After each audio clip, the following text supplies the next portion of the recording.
जौनपुर के Umanath Singh स्वशिष्य medical college में कार्यरत करीब 400 संविदा स्टाफ नर्सों ने अपने साथ हो रहे अन्याय के खिलाफ आवाज उठाई है। कॉलेज परिसर के बाहर धरना प्रदर्शन कर स्टाफ ने विरोध जताया। नर्सों का आरोप है कि उन्हें उनके मूल पद से हटाकर 4th क्लास कर्मचारियों के पद पर नियुक्त कर दिया गया, साथ ही वेतन भी काफी हद तक कम कर दिया गया है। उन्होंने बताया कि कॉलेज परिसर के अंदर उचित रहने की व्यवस्था भी नहीं है। वहीं मामले को लेकर स्टाफ नर्सों ने यूपी सरकार के खेल और युवा कल्याण मंत्री गिरीश चंद्र यादव से मुलाकात कर ज्ञापन सौंपा है, लेकिन अब तक कोई समाधान नहीं निकला। नर्सों की मांग है कि उन्हें उसी पद पर बहाल किया जाए जिस पद पर उनकी मूल नियुक्ति हुई थी। साथ ही मांगे पूरी न होने पर उन्होंने अनिश्चितकालीन धरने पर बैठने की चेतावनी दे दी है।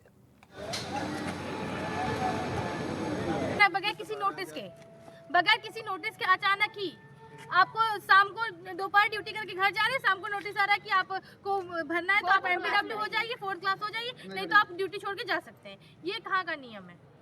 तो सरकार से क्या मांग करते हैं? सरकार से यही मांग है हमारी कि स्टाफ नर्स की पोस्ट के लिए हमारी नियुक्ति है, उस पद को दें और हमें भी नगर निगम। अभी आप लोग बताएं, प्रिंसिपल से मिले हम लोग, तो प्रिंसिपल क्या आश्वासन ये कहा है हमारे शासन से ये चीजें आई हैं, एक से कुछ नहीं कर सकते। यदि शासन से सीटें आती हैं तो हम भरेंगे,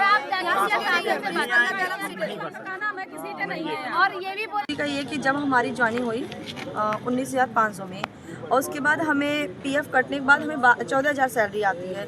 आज के 14,600 आज के डेट में जो हमें पोस्ट दिया जा रहा है 4th क्लास का, उसमें 12,000 रुपये। 12,000 में बताइए हम कैसे 8,000 सैलरी आएगी। आप बताइए कि इतनी महंगाई में हम लोग कैसे अपना जीवन करेंगे? क्या होगा? और न कि हमें सुविधा यहाँ देना, यहाँ ड्यूटी लगा रहे हैं, वॉशरूम नहीं है, स्टाफ नहीं है और हमारी छुट्टियाँ नहीं है। हमें सिर्फ 5 छुट्टी दी जा रही है, कोई छुट्टियाँ नहीं हमारे पास। तो बताइए हम कैसे, और कोई सेफ्टी नहीं है हमारे लिए यहाँ पे, हम कैसे यहाँ ड्यूटी करेंगे? सरकार कि हम लोग जिस पोस्ट पे थे इतना पढ़ के बाल पक गए हैं, 42 साल उम्र हो गई है, नौकरी गवर्नमेंट दे नहीं रही है, किसी तरह से आउटसोर्स के तहत हम लोग रखे गए। तो हमारी पेमेंट ज़्यादा थी, इंक्रीज होनी चाहिए, डिक्रीज कर दिए हैं। कह रहे हैं कि आप सफाई करेंगे, 4th ग्रेड में रख दिए। बात स्टाफ नर्स की नहीं, staff nurse, radio technician, lab technician, MPW health, जो आदमी फार्मासिस्ट, जो आदमी गरीबी में आके अपने 8,000, एक तो इतने पैसे काट रहे हो पता ही नहीं चल रहा है। किसी से पूछो कार्रवाई कर देंगे, हम तुम्हें डिमोट कर देंगे। ये सब यहाँ पूरी तरह से तानाशाही चल रही है, पूरी तरह से। सब शादीशुदा है, किसी खर्चे कैसे चल रहे हैं मैं बता ही नहीं पा रहा हूँ। होली, दीपावली, दशहरा, ईद, बकरी, सुनामी, हुदूद, बवंडर, कोरोना, हर में हमें 24 आवर बुलाया जा रहा है। वाई ये हम आदमी नहीं है, हम त्यौहार नहीं मना सकते हैं? अपने लोग मनाते हैं, 1,60,000 का पेमेंट दे काम करवाते। अधिक जानकारी के साथ हमारे संवाददाता आबिश इमाम इस वक्त फोन लाइन पर हमारे साथ हैं। आबिश, यहाँ पर स्टाफ नर्स के तौर पर रखे गए लोगों को, इन स्टाफ को अब 4th क्लास में काम करने के लिए कहा जा रहा है, वेतन भी घटा दिया गया। जो मांग है वो जायज है, लेकिन यहाँ पर कॉलेज प्रशासन की ओर से क्या कुछ कहा जा रहा है?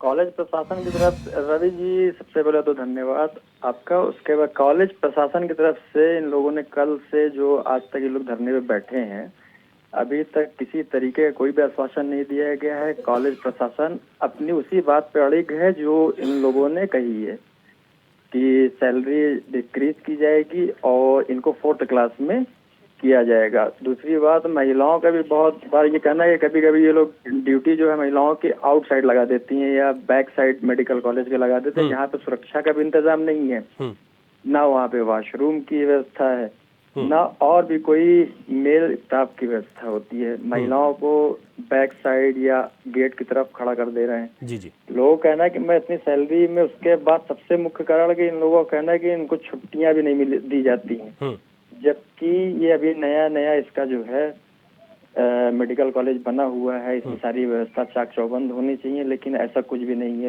इन लोगों ने कल उत्तर प्रदेश के ऊर्जा मंत्री AK शर्मा जी को भी इन लोगों ने ज्ञापन दिया था।